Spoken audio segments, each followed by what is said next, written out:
चलो question number 1 पढ़ते हैं सबसे पहले। Price discrimination will be profitable only if the elasticity of demand in different market in which the total market has been divided is। तो price discrimination कह रहा है कब प्रॉफिटेबल होगी, जब अलग अलग मार्केट्स की इलास्टिसिटी क्या हो, सही, डिफरेंट। तो जब अलग अलग मार्केट्स की इलास्टिसिटी अलग अलग होगी तभी हम प्राइस डिस्क्रिमिनेशन करेंगे जो फ़ायदेमंद होगा, है ना। तो ये मोनोपोली का फीचर है बेसिकली, जो मोनोपोली के अंदर लिखा हुआ था नोट्स के अंदर। उसके बाद question number 2, an example of positive economic analysis would be. तो पूछ रहे हैं पॉजिटिव इकोनॉमिक एनालिसिस का एग्जाम्पल बताना है। तो पॉजिटिव इकोनॉमिक एनालिसिस कौन सा है, बेसिकली जो फैक्ट बताता है व्हाट इज़, है ना, जो ओपिनियन नहीं देता, नॉर्मेटिव नहीं होना चाहिए। तो इन चारों में से कौन सा स्टेटमेंट पॉजिटिव है ये पूछ रहा है वो। तो ए में लिखा है analysis of relationship between price of food and quantity purchased. B में पूछ रहे कह रहा है determining how much income each person should be granted. तो देखो ये बुक का क्वेश्चन है वैसे, तो ये तो नॉर्मेटिव हो गया क्योंकि शुड भी लिखा है। सी में कह रहा है determining the fair price for food. तो इसका मतलब है कि भाई फेयर प्राइस निकालने की बात हो रही है, ये भी ओपिनियन दे रहा है, तो ये भी एक नॉर्मेटिव चीज़ हो गई। और deciding how to distribute the output, कह रहा है डिस्ट्रीब्यूट कैसे होना चाहिए आउटपुट, तो ये भी ओपिनियन दे रहा है, तो ये भी नॉर्मेटिव हो गई। तो ए जो है वो सिर्फ रिलेशन बता रहा है प्राइस का और क्वांटिटी का। तो जब हम प्राइस का और क्वांटिटी का सिर्फ रिलेशन बता रहे हैं तो मतलब हम एक फैक्ट की बात कर रहे हैं, तो ये एक पॉजिटिव स्टेटमेंट है, ठीक है ना। तो ये बुक का ही क्वेश्चन है हमारी। उसके बाद third, kinked demand curve model of oligopoly assumes that. ये भी बुक का क्वेश्चन है। ओलिगोपॉली का जो किंग्ड डिमांड कर्व होता है, जो हमने बना भी रखा है, वो क्या मान के चलता है। ए में लिखा है response to a price increase is less than response to price decrease. मतलब कि प्राइस इंक्रीज कर देंगे तो रिस्पॉन्स कम आएगा, लेकिन प्राइस डिक्रीज कर देंगे तो रिस्पॉन्स ज़्यादा आएगा। या B, price response to price increase is more than response to price decrease। हाँ, तो बुक का क्वेश्चन है बिल्कुल। तो response to price increase is more than the response to price decrease, ठीक है। उसके बाद fourth, the Cobb Douglas homogeneous production function exhibits. अब कॉब डगलस प्रोडक्शन फंक्शन अगर आपको याद हो, Q is equal to L की पावर a इंटू के की पावर 1 माइनस ए। तो इसमें जो पावर्स दे रखी हैं, तो L की पावर भी 1/2 है और K की पावर भी 1/2 है ना। तो इसका मतलब दोनों बराबर हैं। तो एक फंक्शन आपको लिखवाया था कि अगर a प्लस बी बराबर 1 हो जाए, है ना, कॉब डगलस प्रोडक्शन फंक्शन में अगर a प्लस बी 1 के बराबर हो जाएं, जो हो रहे हैं, a की वैल्यू है 1/2, b की वैल्यू भी है 1/2, तो ये कौन सा फंक्शन होगा, कांस्टेंट रिटर्न्स टू स्केल, ठीक है। ये नोट्स में चेक करना आपको लिखवाया था। a plus be less than 1 होता है तो decreasing, a plus be greater than 1 होता है तो इंक्रीजिंग। लेकिन इस एग्जाम्पल में क्वेश्चन में a प्लस बी 1 के ही बराबर है, तो इसका मतलब कांस्टेंट रिटर्न्स टू स्केल। उसके बाद फिफ्थ में कह रहा है बिजनेस साइकिल इमर्ज इन। बहुत सिंपल है, तो डायरेक्ट नोट्स में भी पढ़ाया था, लिखवाया भी था। बिजनेस साइकिल आमतौर पे कौन सी इकोनॉमी में जनरेट होती हैं, कैपिटलिस्ट, है ना, कैपिटलिस्ट इकोनॉमी यानी कि फ्री मार्केट इकोनॉमी। तो ज़्यादातर कैपिटलिस्ट इकोनॉमी में बिजनेस साइकिल्स इमर्ज होती हैं, ठीक है। उसके बाद सिक्स्थ, अपने टिक लगाते रहना, जो सही भेजते रहो, ठीक है, फिर चेक करेंगे 20 के बाद। With fall in price of the commodity demand of the commodity increases, ठीक है, as it becomes relatively cheaper in comparison to another commodity. तो पूछ रहा है this effect is known as, ठीक है। तो वेरी सिंपल कह रहा है कि जब प्राइस बढ़ जाता है, जब प्राइस कम हो जाता है किसी कमोडिटी का, मान लो चाय का प्राइस कम हो गया, तो कह रहा है उसकी डिमांड बढ़ जाती है क्योंकि अब वो सस्ता हो जाता है in comparison to other commodities. अब वो कॉफ़ी की अपेक्षा में सस्ता हो जाता है। तो इस इफ़ेक्ट को क्या बोलते हैं? Substitution effect. सही है ना, बिल्कुल सही, सब्स्टिट्यूशन इफेक्ट बोलते हैं। उसके बाद number 7, normal profits earned by the firm are included in. Simple, ये तो सीधा सभी को याद होगा, नोट्स के अंदर लिखवा रखा है आपको। नॉर्मल प्रॉफिट भी किसका ही भाग होते हैं? इम्प्लिसिट कॉस्ट, ठीक है। उसके बाद 8th, in the short run total cost curve start from. तो शॉर्ट रन में हमने बना भी रखा है कि जो टीसी का कर्व है ना, ऐसा बनता है। तो वो पूछ रहा है वो कहाँ से स्टार्ट होगा। तो वो यहाँ से वाई एक्सिस के थोड़ा ऊपर से स्टार्ट होगा। तो इसको बोलते हैं पॉजिटिव वर्टिकल इंटरसेप्ट। वर्टिकल मतलब ये, इसको वर्टिकल इंटरसेप्ट बोला जाता है। तो ब्लू हिस्से को कहते हैं वर्टिकल इंटरसेप्ट, ठीक है, वेरी गुड। उसके बाद 9th, if a resource can be put only to a particular use. अगर मान लो हम किसी रिसोर्स को सिर्फ एक ही जगह यूज़ कर सकते हैं, ठीक है, मान लो कोई रिसोर्स सिर्फ एक ही जगह इस्तेमाल हो सकती है, तो कह रहा है इसकी अपॉर्चुनिटी कॉस्ट क्या होगी?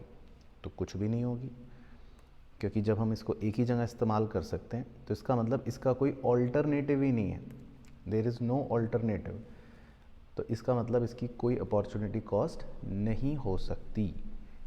अगर कोई चीज़ एक ही जगह इस्तेमाल हो रही है तो उसका कभी भी अपॉर्चुनिटी कॉस्ट नहीं हो सकता। उसके बाद 10, demand curve in case of monopolistic competition, ठीक है, is more elastic as compare to demand curve under monopoly, ठीक है। तो ये तो बात हमें पता है कि मोनोपोलिस्टिक वाले का डिमांड कर्व ज़्यादा इलास्टिक होता है ना, फ्लैटर होता है, हमने बनाया भी था, उसका डिमांड कर्व ऐसा होता है। तो कह रहा है क्यों होता है? ड्यू टू, बताओ, लिखवा भी रखा है आपको नोट्स के अंदर, ड्यू टू क्लोज सब्स्टिट्यूट्स, है ना। तो ये उस वाले फीचर का बेसिकली सिग्निफिकेंस भी था,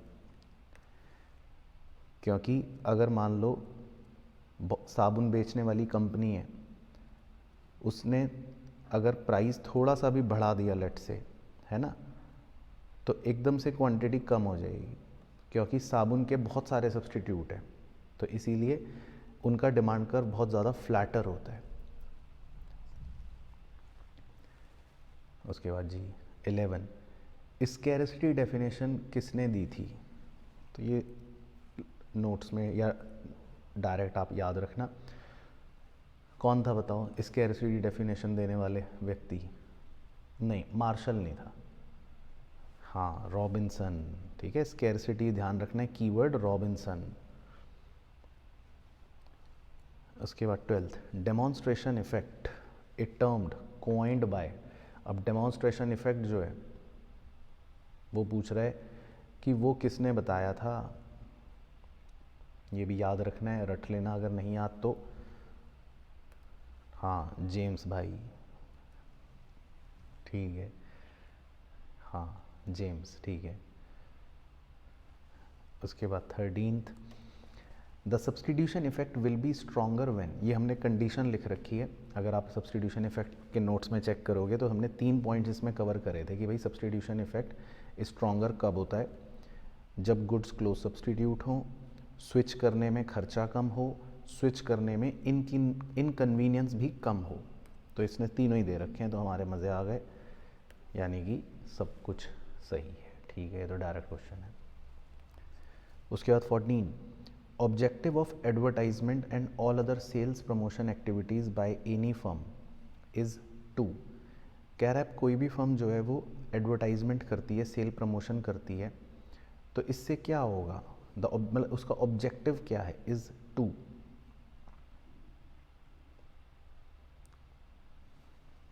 डिमांड बढ़ जाए, बिल्कुल सही। तो डिमांड बढ़ जाए का मतलब है राइटवर्ड शिफ्ट इन डिमांड, है ना। तो कोई भी फर्म इसीलिए करती है अपना सेल्स प्रमोशन एडवर्टाइजमेंट कि उसके प्रोडक्ट की डिमांड बढ़ जाए। तो डिमांड बढ़ने का मतलब हो गया राइटवर्ड शिफ्ट। उसके बाद 15 में कह रहा है a rise in price of good, अगर गुड का प्राइस बढ़ जाता है डैश कंज्यूमर सरप्लस, तो कंज्यूमर सरप्लस क्या हो जाएगा,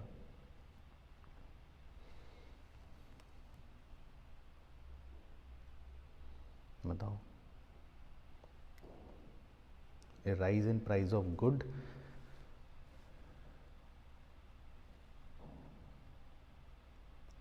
से कंज्यूमर सरप्लस क्या हो जाएगा। तो याद है कंज्यूमर सरप्लस वाली स्टोरी, हाँ बिल्कुल सही, कम हो जाएगा, है ना। तो वैसे ये था, अगर आपको याद हो कंज्यूमर सरप्लस, तो ये जो एरिया होता है, ठीक है, ये भी बुक का ही क्वेश्चन है वैसे।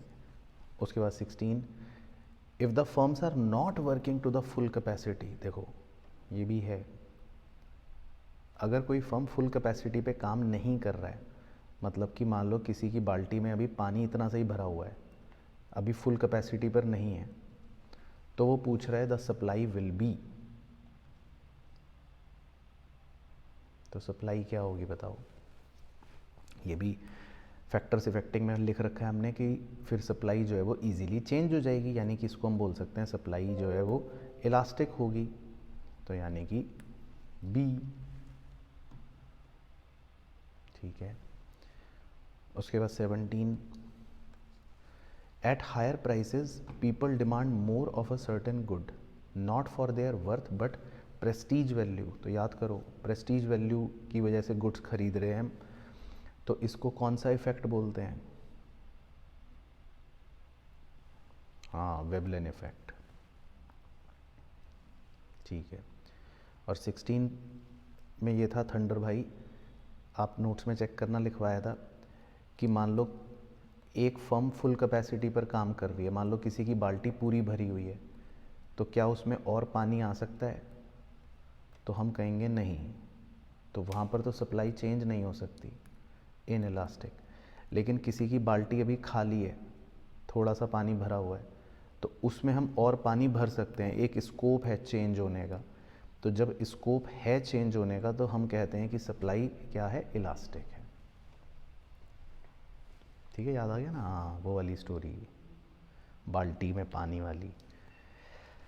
उसके बाद 18th में था विच इज़ नॉट, ठीक है, नॉट को हाईलाइट कर रहे हैं, अ करेक्टरिस्टिक ऑफ ज़मीन, लैंड का करेक्टरिस्टिक क्या नहीं है, नहीं बताना है, तो लैंड एक पैसिव फैक्टर है, ये तो है, ये इमोबाइल है, ये भी है, ये हीट्रोजीनियस है, तो क्या ये हीट्रोजीनियस होती है, हाँ ये भी होती है,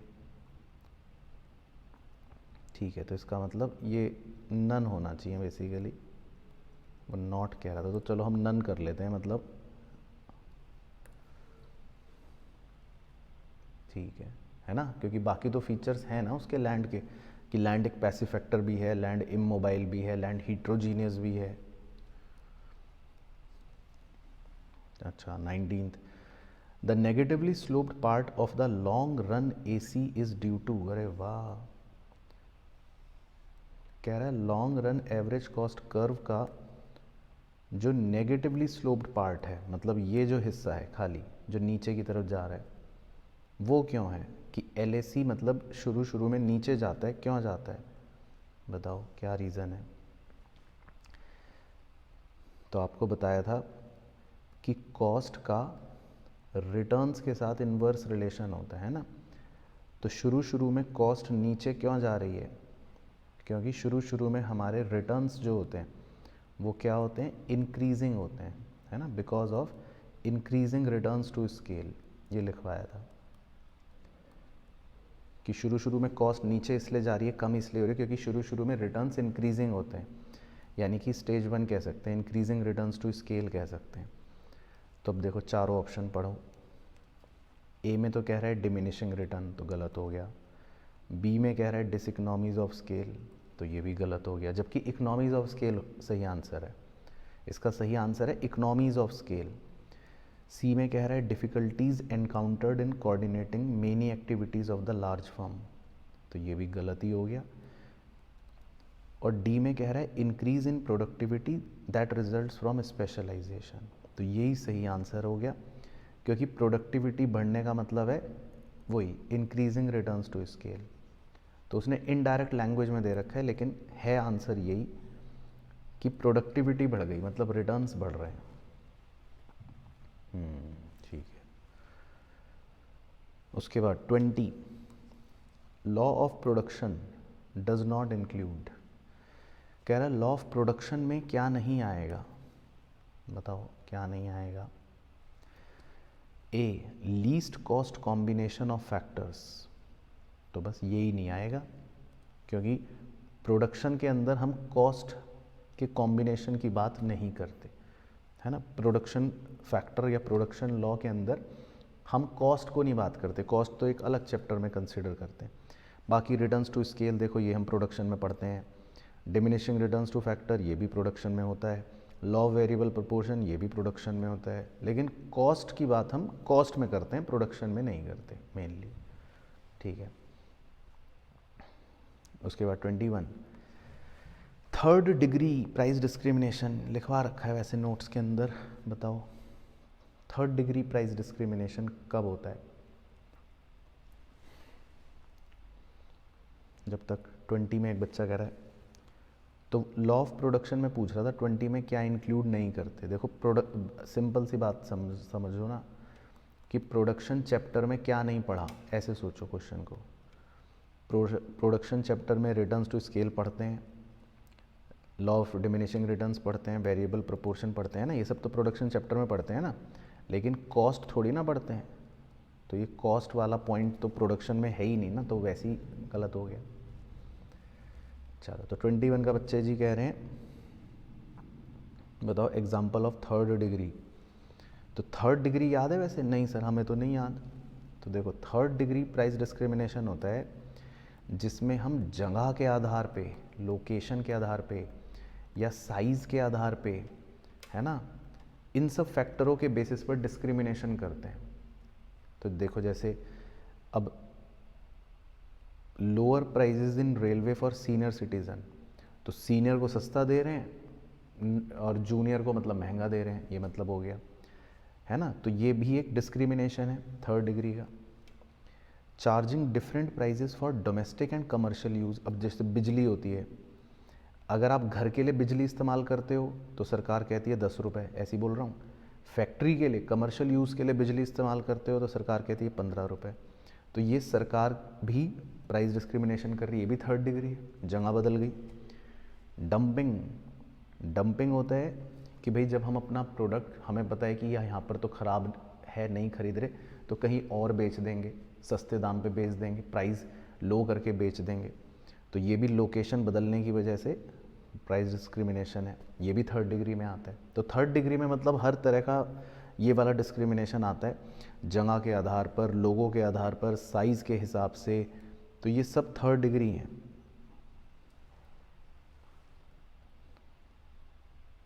ठीक है, ये सब क्या है? Third degree. समझ गए जी हर्ष बाबू?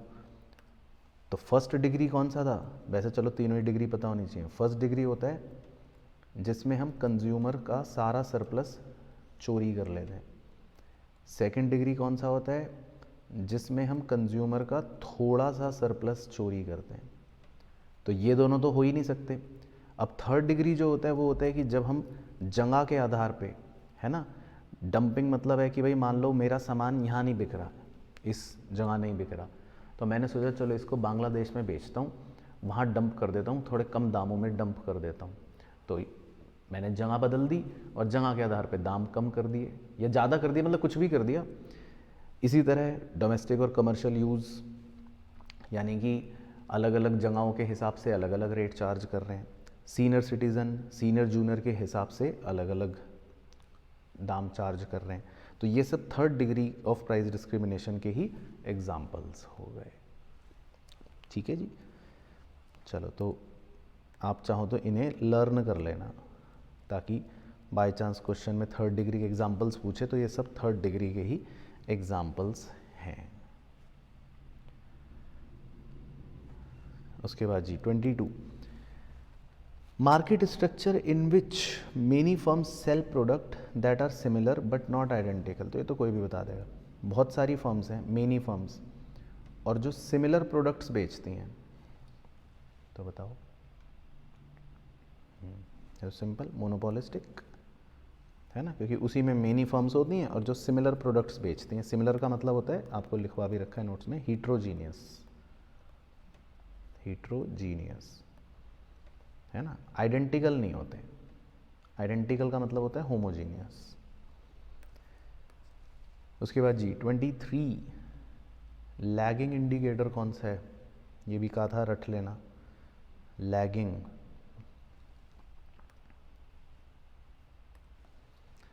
मतलब जो बाद में बताते हैं, दुर्घटना होने के बाद। हाँ, तो तीनों ही हैं, बिल्कुल सही।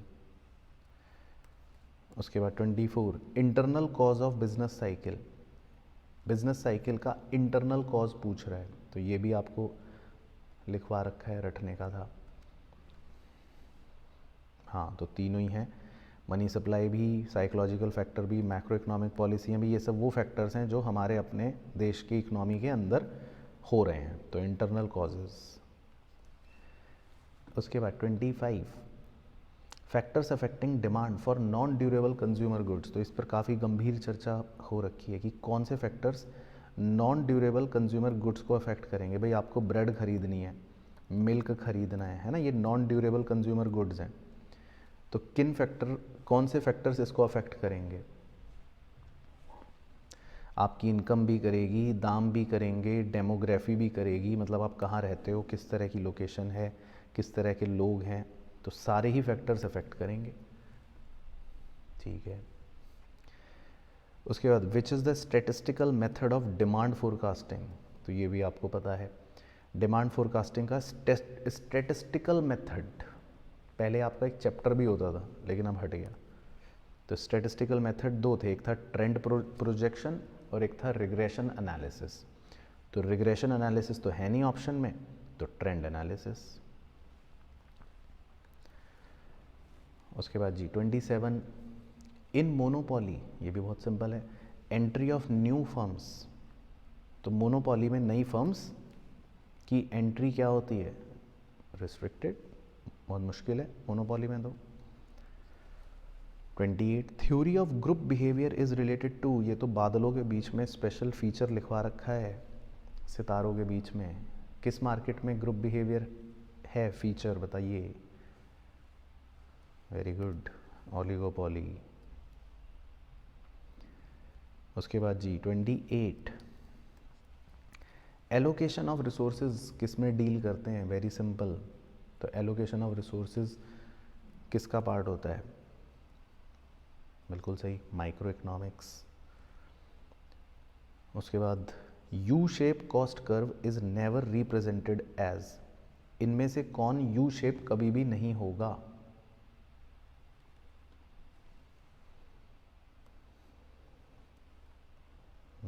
तो देखो, रेक्टेंगुलर हाइपरबोला कौन होता है? AFC। तो ये कभी भी यू शेप नहीं होगा। 31, budget line is also known as. Budget line को घर में मम्मी प्यार से क्या बुलाती हैं बजट लाइन को? चलो ये बताओ। PPC नहीं, गलत, PPC तो प्रोडक्शन पॉसिबिलिटी कर्व है। आइसो यूटिलिटी कर्व गलत, आइसो यूटिलिटी कर्व तो प्रोड्यूसर का होता है।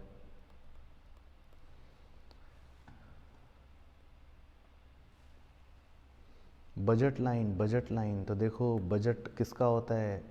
बजट कौन तैयार करता है? कंज्यूमर, है ना। तो ये था अच्छा पॉइंट। देखो बजट लाइन ऐसे होती है ना, ये तो इसका मतलब है कि ये कंज्यूमर की पॉसिबिलिटी कर्व है, जिसको कह सकते हैं कंजम्पशन पॉसिबिलिटी कर्व, क्योंकि वो इसके अंदर अंदर ही कंज्यूम कर सकता है, वो इस बजट के अंदर अंदर ही कंज्यूम कर सकता है, बाकी इसके बाहर तो इसकी औकात से बाहर हो जाता है ना। वही थी ना स्टोरी।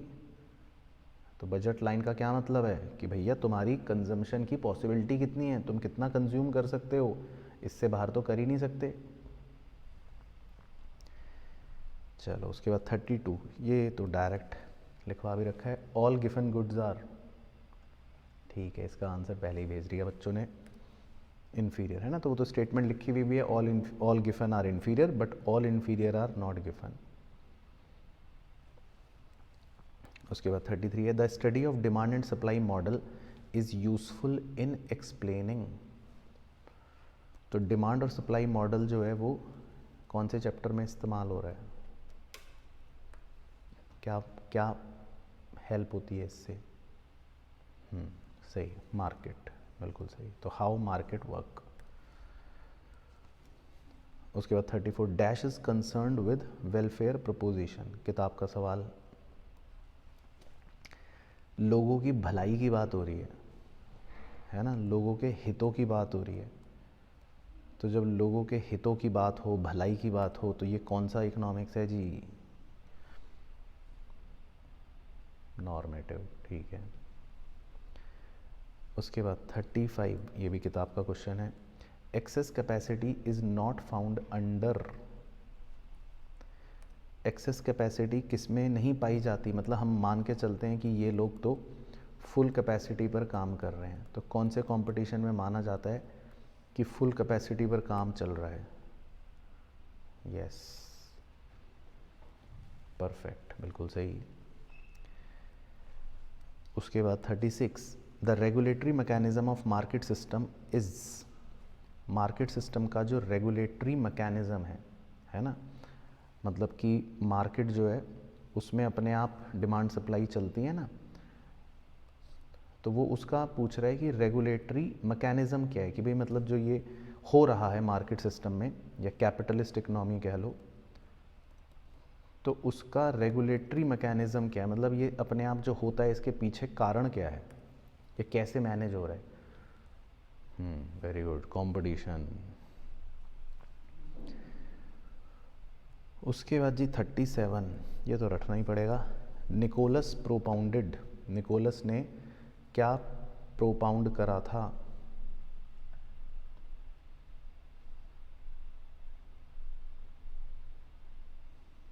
हाँ, कॉबवेब थ्योरी, ठीक है। तो ये हालांकि पुराना क्वेश्चन है, आपके लिए कम रेलिवेंट है, तो ये रट लेना, ठीक है तो दे रखा है तो ये तो रटने ही वाला क्वेश्चन हो गया। उसके बाद जी 38, during business cycle the opposite off peak is. तो ये आप बता सकते हो, पीक का उल्टा क्या? पीक का उल्टा, हाँ सही, ड्रॉ, है ना, वो तो शब्द याद है, ड्रॉ। उसके बाद 39, if the market demand curve of A commodity has a negatively slope. कह रहा है कि डिमांड कर्व अगर नेगेटिवली स्लोप्ड है, मतलब जो होता ही है वैसे भी ऐसे ही होता है, तो कह रहा है then the market structure must be. तो कह रहा है मार्केट स्ट्रक्चर कैसा होगा? ए में कह रहा है परफेक्ट कंपटीशन, बी में कह रहा है मोनोपोली, सी में कह रहा है इम्परफेक्ट कंपटीशन, और डी में कह रहा है the market structure can not be determined as the information is insufficient. तो बताइए जी 39।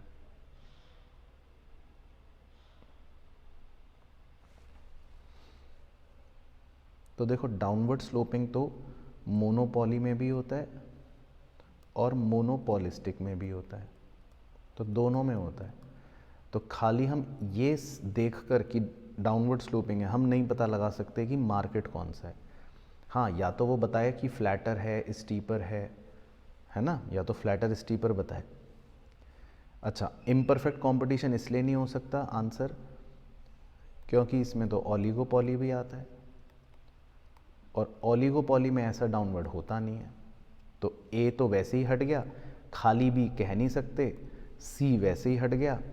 तो मतलब इसका सही उत्तर ये है कि भैया आप डिटरमाइन नहीं कर सकते, जानकारी कम है। या तो वो और जानकारी दे, या तो वो बताए स्टीपर है तो मैं कह दूं मोनोपोली, या तो वो कह दे फ्लैटर है तो मैं कह दूं मोनोपोलिस्टिक। उसके बाद जी प्राइस सीलिंग, तो ये याद है प्राइस सीलिंग किसी को? ये क्या होता है जी? प्राइस सीलिंग, सरकार लिमिट लगा देती है कि बस इससे ज़्यादा नहीं, मैक्सिमम लिमिट लगा देती है ना। तो क्या है answer? Maximum price that can be charge for a good. ठीक है। 41 यूटिलिटी इज, ये तो सिंपल है, यूटिलिटी क्या है?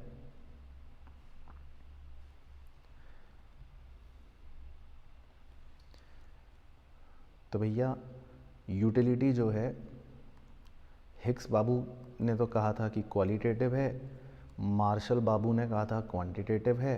तो यूटिलिटी बेसिकली दोनों ही है, क्वालिटेटिव भी है, क्वांटिटेटिव भी है। ठीक है। उसके बाद 42 ह्यूज सेलिंग कॉस्ट, तो ये आप बता सकते हो, ये भी सिंपल है। बहुत ज़्यादा सेलिंग कॉस्ट, एडवर्टाइजमेंट का खर्चा किस मार्केट का फीचर है? परफेक्ट में होती नहीं एडवर्टाइजमेंट, मोनोपोली में होती नहीं एडवर्टाइजमेंट, साबुन वाला मोनोपोलिस्टिक। ठीक है। उसके बाद 43 विच of the following is not internal economies of scale, कह रहा है इनमें से इंटरनल क्या नहीं बताना है आपको, क्या नहीं है। इंटरनल इकोनॉमीज मतलब जो मेरी फर्म की अपनी मेहनत है वो नहीं बतानी। तो टेक्निकल इकोनॉमीज तो इंटरनल है, फाइनेंशियल इकोनॉमीज भी इंटरनल है, economies due to localisation of industries, तो देखो जी यही वर्ड आ गया, इंडस्ट्रीज वर्ड आ गया ना वैसे भी, तो इसका मतलब है कि ये पूरी इंडस्ट्री को फ़ायदा मिल रहा है, तो उस वजह से मुझे भी फ़ायदा मिल रहा है। तो ये इंटरनल इकनॉमी नहीं है, ये तो एक एक्सटर्नल इकनॉमी है। बाकी मार्केटिंग इकनॉमीज भी इंटरनल है वैसे तो। उसके बाद 44 इन मोनोपोली क्रॉस इलास्टिसिटी लिखवा रखा है नोट्स में, डायरेक्ट क्वेश्चन है। मोनोपोली वाले का cross elasticity very good, zero, क्योंकि उसका कोई क्लोज सब्सटीट्यूट नहीं होता। उसके बाद vertical difference between TVC and TC is equal to, ये भी बनवा रखा है आपको, टीसी और टीवीसी के बीच में जो डिफरेंस है, वर्टिकल डिफरेंस, ये क्या है? वेरी गुड आक्रोश बाबू, टीएफसी है ना। तो ये डिफरेंस क्या है? TFC, total fixed cost.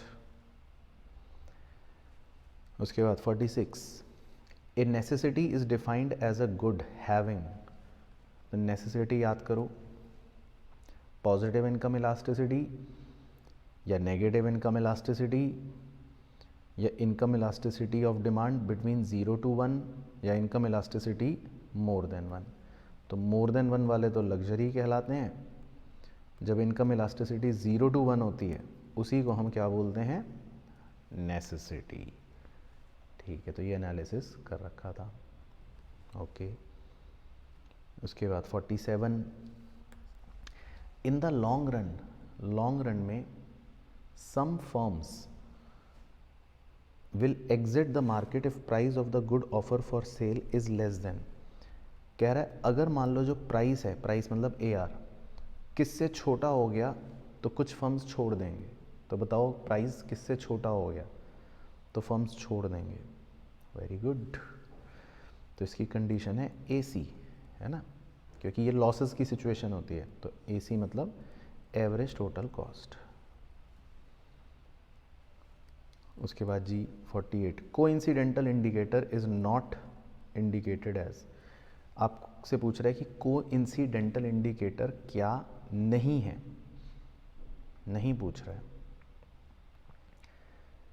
तो इन्फ्लेशन ठीक है, तो साथ साथ चलता है, इंडस्ट्रियल प्रोडक्शन ये भी साथ साथ पता चलता है, रिटेल सेल्स ये भी कोइंसिडेंटल है, ये भी साथ साथ पता चलता है। New order for plant and equipment ये है लीडिंग इंडिकेटर, लीडिंग में लिखवाया था ये आंसर आपको, तो लीडिंग इंडिकेटर है ये, तो ये कोइंसिडेंटल नहीं है। चलो बहुत बढ़िया। उसके बाद 49, economic profit earned bye perfectly competitive firm when. तो इकोनॉमिक प्रॉफिट बताओ कब होते हैं? जब प्राइस मतलब कि AR किससे बड़ा हो, बताओ प्रॉफिट कब होगा? जब प्राइस किससे बड़ा हो, मतलब AR को ना प्राइस भी कह सकते हैं, कुछ भी कह लो।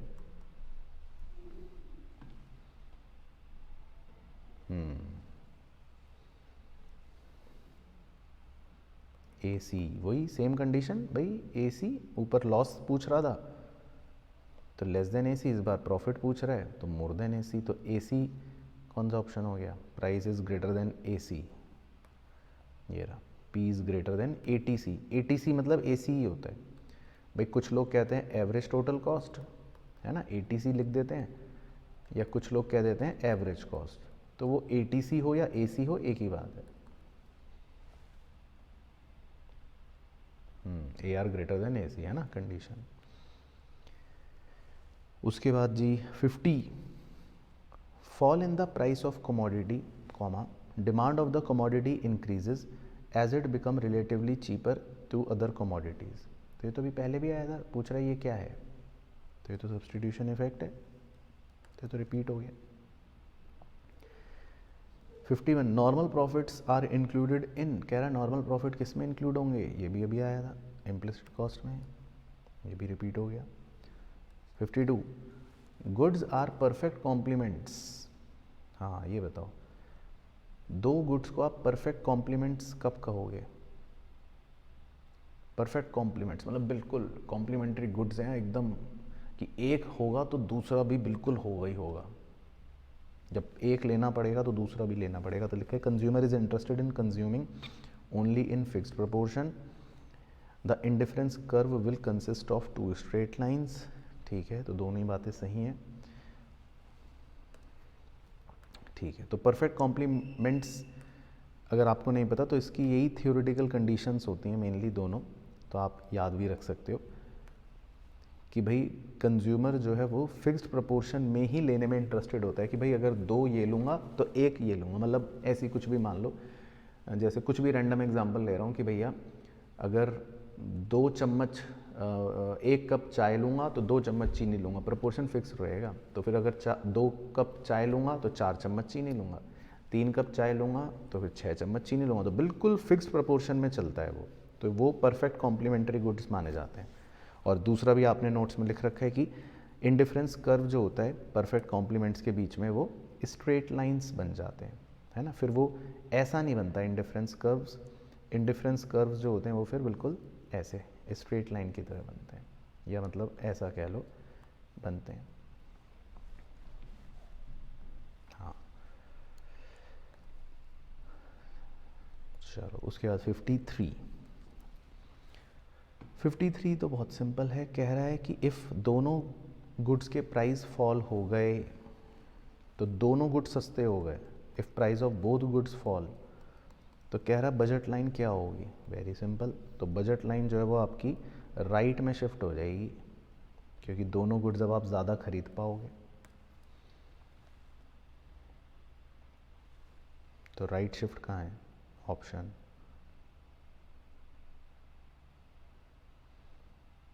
C, the new budget line must be parallel to the old budget line।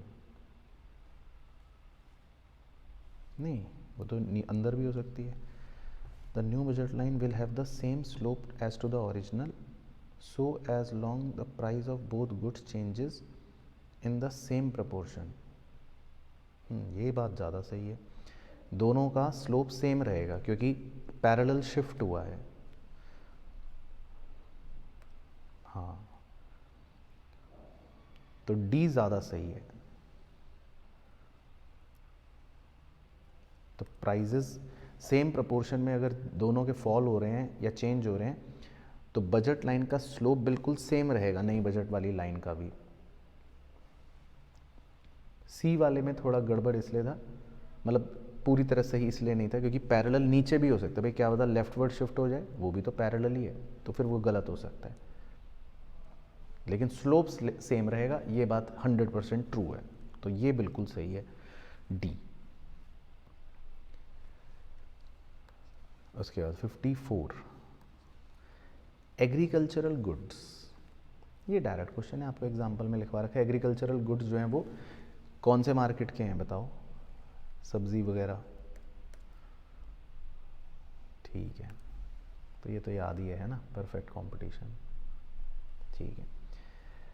उसके बाद ये भी डायरेक्ट रट्टू question 55 time element was conceived by, time element किस महोदय ने दिया,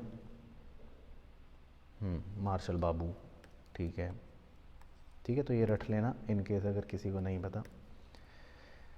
56 the efficient scale of production is the quantity of output that minimises, तो कह रहा है कि एफिशिएंट स्केल ऑफ प्रोडक्शन कब माना जाता है, जब आउटपुट जो है वो क्या मिनिमाइज कर दे, मतलब सबसे कम कर दे, बताओ, लगाओ दिमाग, जनरल नॉलेज के हिसाब से कई बार डिस्कस हो चुका है कि सबसे बेहतरीन आप स्केल ऑफ प्रोडक्शन कब मानोगे, यानी कि लॉन्ग रन की बात कर रहा है, स्केल ऑफ प्रोडक्शन की बात कर रहा है, तो उसमें LAC बनाया था, तो प्रोड्यूसर कौन सा आउटपुट बनाता है, जहाँ पर याद है LAC क्या होता है, मिनिमम होता है, तो इसका मतलब कौन सी कॉस्ट मिनिमम होनी चाहिए, वो कह रहा है मिनिमाइजेस, बताओ कौन सी कॉस्ट मिनिमम होनी चाहिए,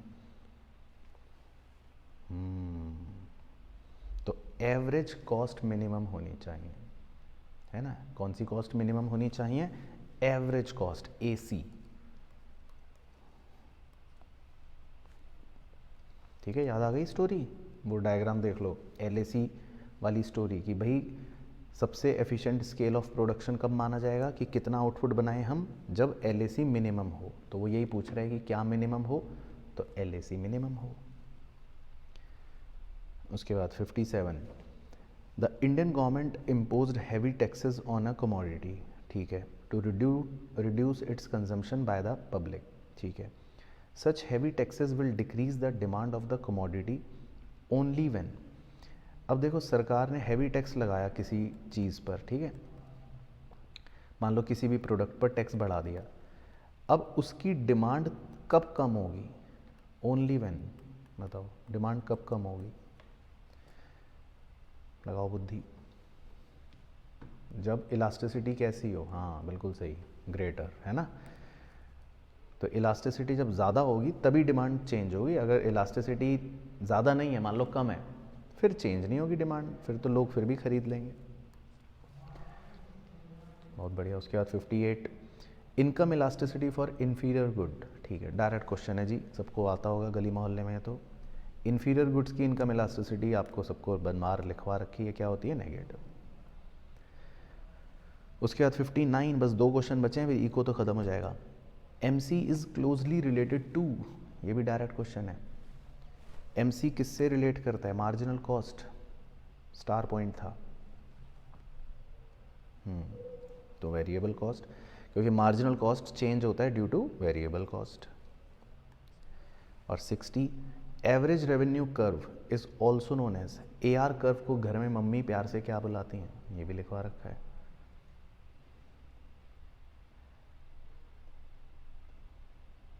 ठीक है, डिमांड कर्व है ना, AR कर्व मतलब डिमांड कर्व।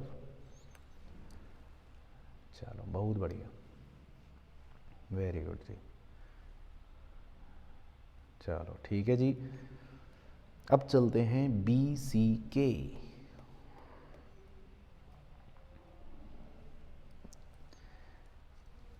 वन से पढ़ते हैं। तो 61 में कह रहा है विच of the following is not an economic objective, कह रहा है इकोनॉमिक ऑब्जेक्टिव क्या नहीं बताना है आपको, responsibility toward supplier, efficiency, sales, return on investment, तो बहुत ही सिंपल है। तो बाकी सब तो हैं इकोनॉमिक ऑब्जेक्टिव, है ना, एफिशिएंसी भी, सेल भी, ROI भी, रिस्पॉन्सिबिलिटी ये कोई इकोनॉमिक ऑब्जेक्टिव नहीं है, ये कोई आर्थिक चीज़ नहीं है। उसके बाद 62 pastel analysis is a component of which of the following environment, बहुत ही सिंपल है, तो सबको याद होगा, किसका था, पेस्टल, हाँ, मैक्रो एनवायरनमेंट है ना, उसी में करते हैं हम।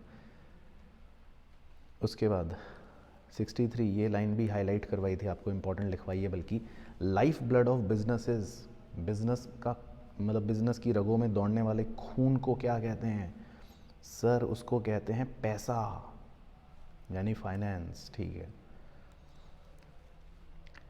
उसके बाद 64, which is the first development bank?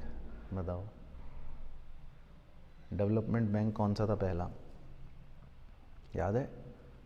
3 नाम लिखवाए थे, लेकिन सबसे पहला कौन सा था?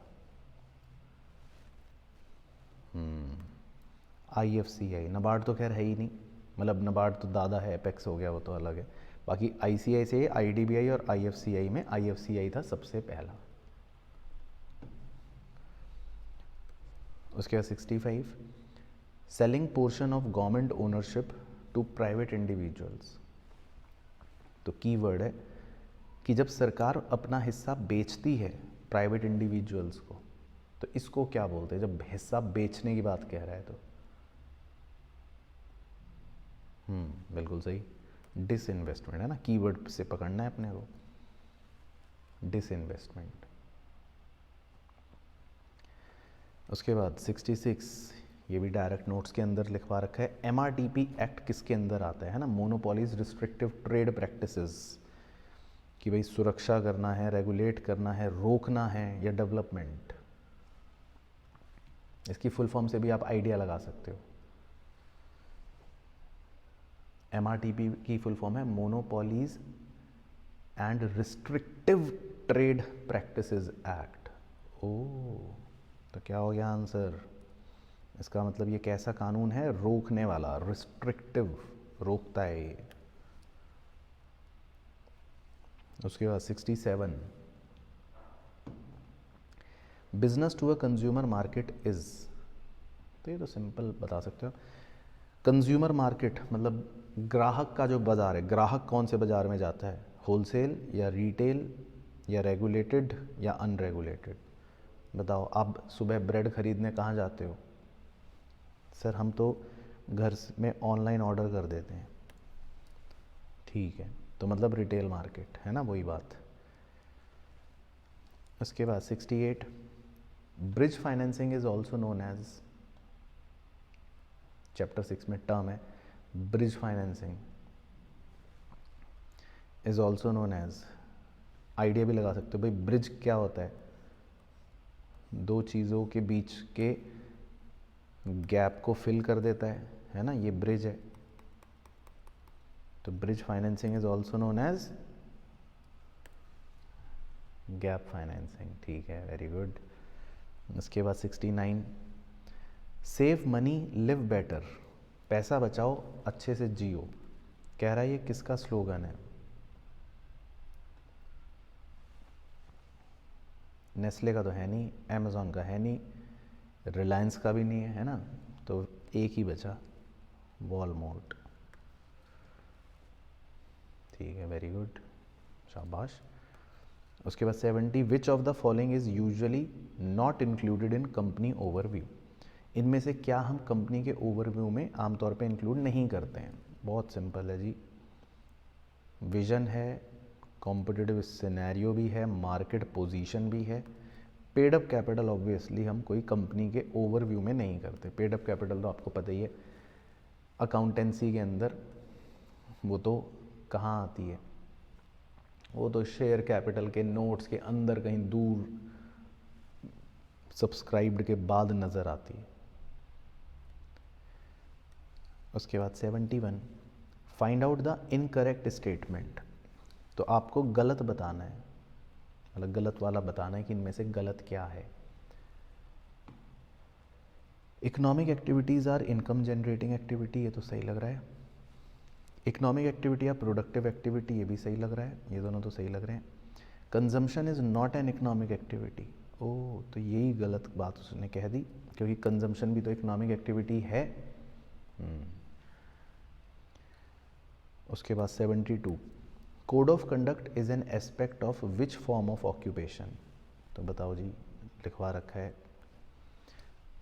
चैप्टर 1 में, कोड ऑफ कंडक्ट किन में आता है? कोड ऑफ कंडक्ट नियम कायदे कानून से कौन काम करेगा? Professionals, very good. उसके बाद 73, RBI role does not include, RBI क्या नहीं करता? Friend, philosopher and guide to government, ये तो है।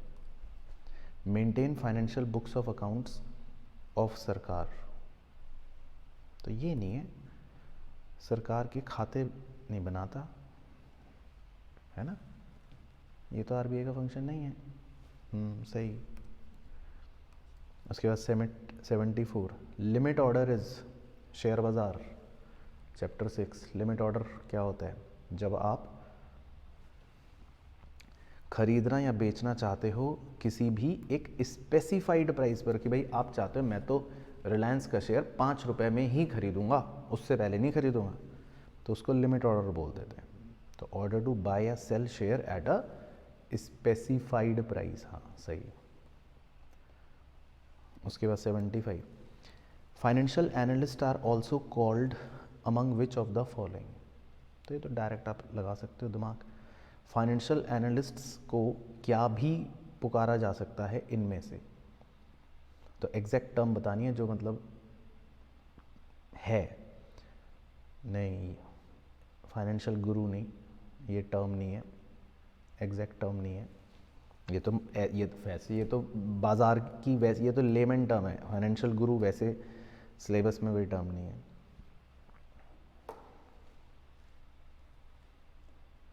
हाँ, सिक्योरिटी एनालिस्ट्स है ना, वो फाइनेंशियल एनालिस्ट्स कहे जा सकते हैं, क्योंकि सिक्योरिटी एनालिसिस भी मतलब एनालिस्ट हो गया कि जो अलग अलग सिक्योरिटी को एनालाइज कर रहा है, तो वो एक फाइनेंशियल एनालिस्ट है, शेयर्स को, डिवेंचर्स को।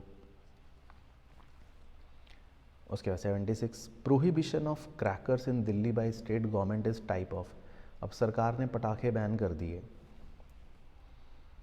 तो ये तो सरकार सर रोक रही है हमें, हम पटाखे छोड़ना चाहते थे, हमें रोकने का काम हो रहा है।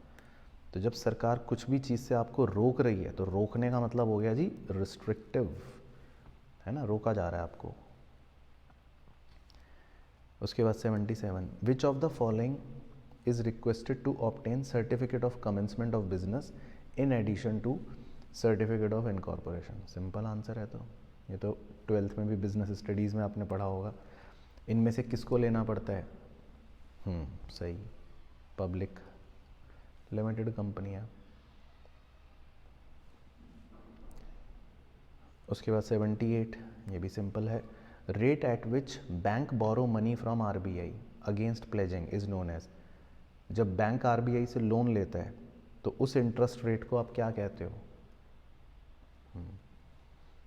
रेपो रेट, है ना। अगेंस्ट प्लेजिंग का मतलब होता है कि भाई वो कुछ चीज़ें अपनी गिरवी रखवाता है, बैंक रेट होता है जब वो गिरवी नहीं रखवाता, तो रेपो रेट बेसिकली हो गया कि जब वो कुछ चीज़ें प्लेज करके आरबीआई से बोरो करता है अपनी शॉर्ट नीड्स पूरा करने के लिए, रेपो रेट।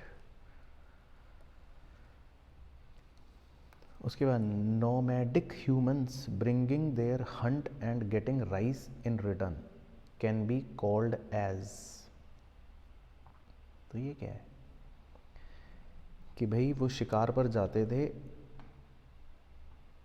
और बदले में चावल लेते थे, तो वो पूछ रहा है ये क्या है? ये भी इकोनॉमिक एक्टिविटी है, क्योंकि उनका मोटिव तो इकोनॉमिक है ना। सही, बिल्कुल सही, वेरी गुड।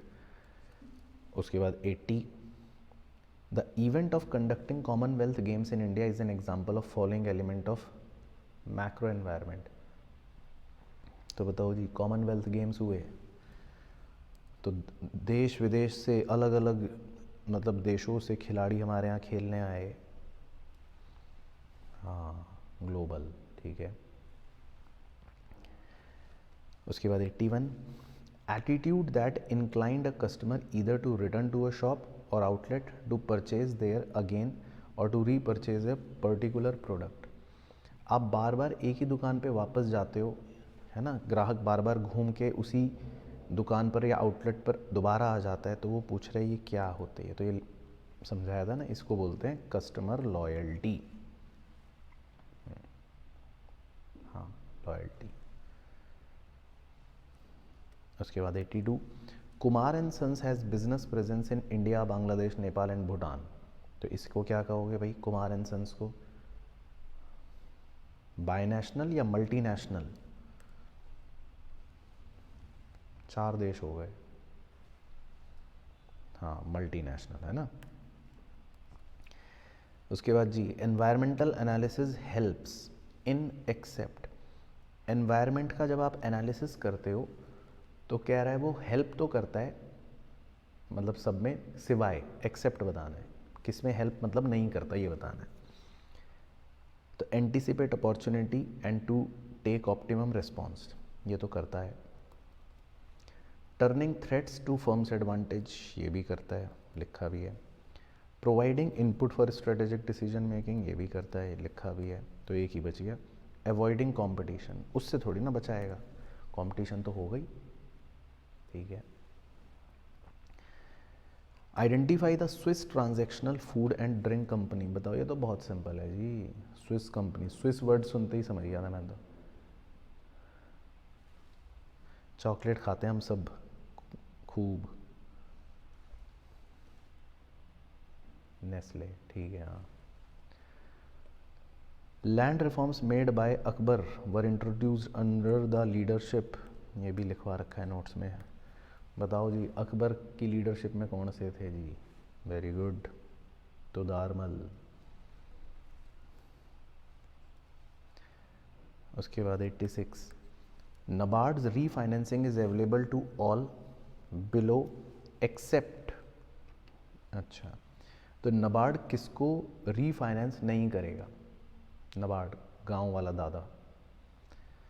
तो जी स्टेट कोऑपरेटिव्स को तो करेगा, रीजनल रूरल बैंक को भी करेगा, कमर्शियल बैंक को भी करेगा, करता है ना। प्राइवेट सेक्टर बैंक्स को ना करे शायद, हाँ क्योंकि वो बड़े बैंक्स हो गए ना, तो वो तो नहीं करेगा, ठीक है बिल्कुल सही। The idea of being concern with people, profit and planet is concept under, बताओ जी। PPP चैप्टर 6 में था, हाँ बिल्कुल सही। ट्रिपल बॉटम लाइन, कि भाई 3 चीज़ें है ना, 3 P, लोग, मुनाफा और पृथ्वी, मतलब प्लैनेट, उसका पर्यावरण की सुरक्षा। उसके बाद 88, type of privatisation where government keeps hold of responsibility. तो रिस्पॉन्सिबिलिटी सरकार की ही रहेगी, लेकिन डिलीवरी प्राइवेट सेक्टर करवाएगा। बताओ, ये सिखाया था, इसको क्या बोलते हैं?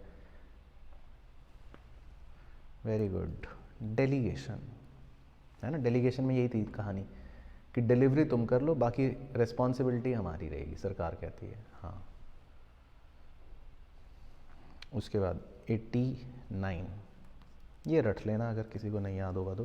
Tariff advisory committee is part of. Tariff,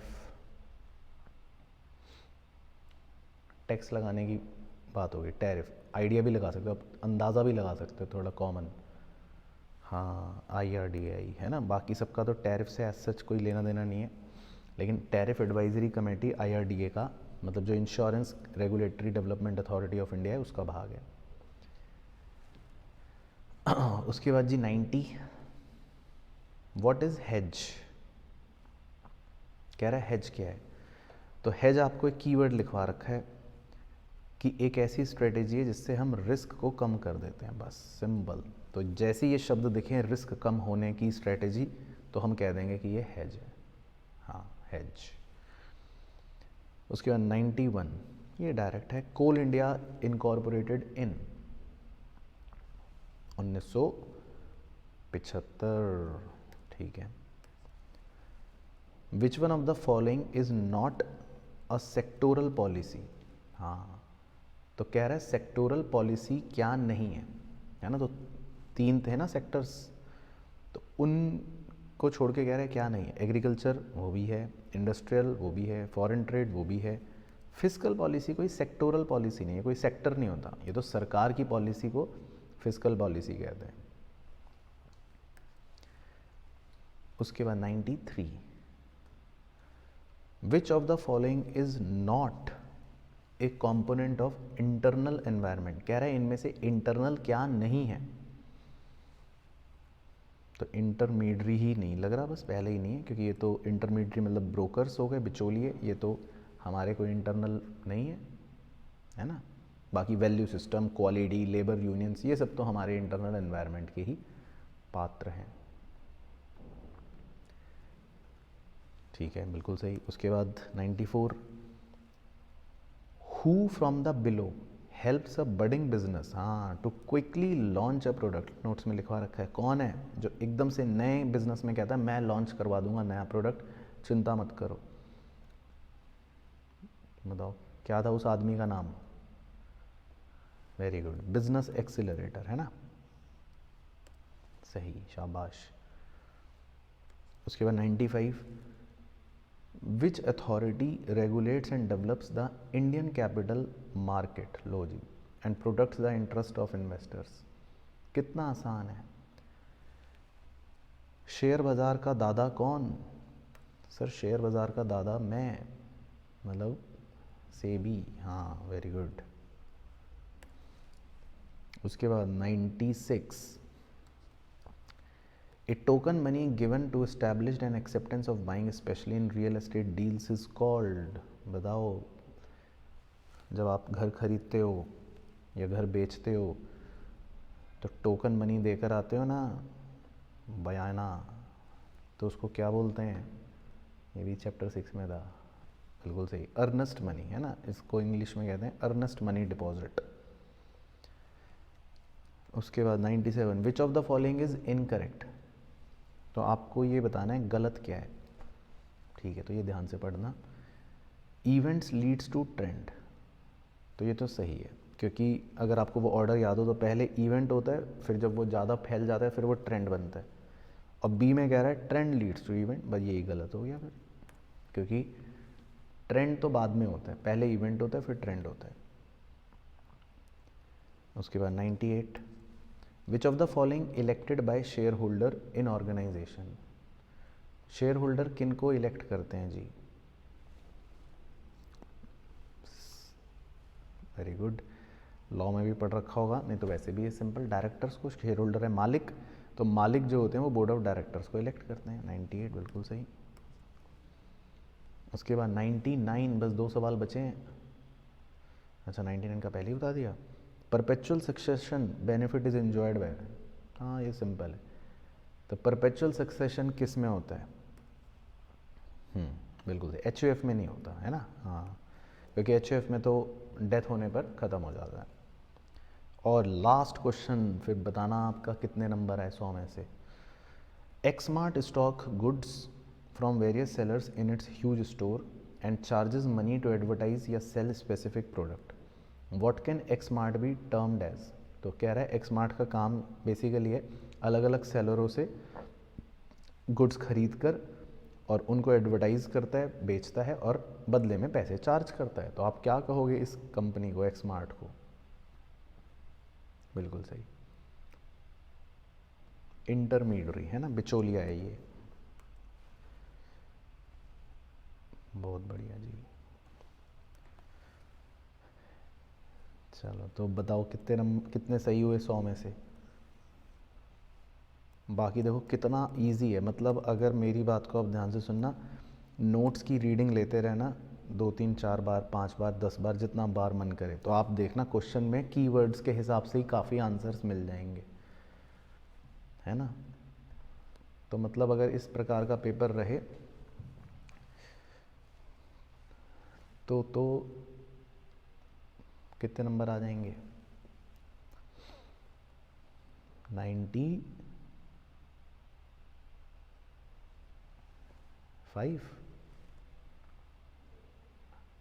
हाँ ठीक है, चलो बहुत बढ़िया, ठीक है 87 आ गए, ओके ठीक है 92, ठीक है, चलो तो मतलब समझ गए ना कहानी, बस खेल, बहुत बढ़िया।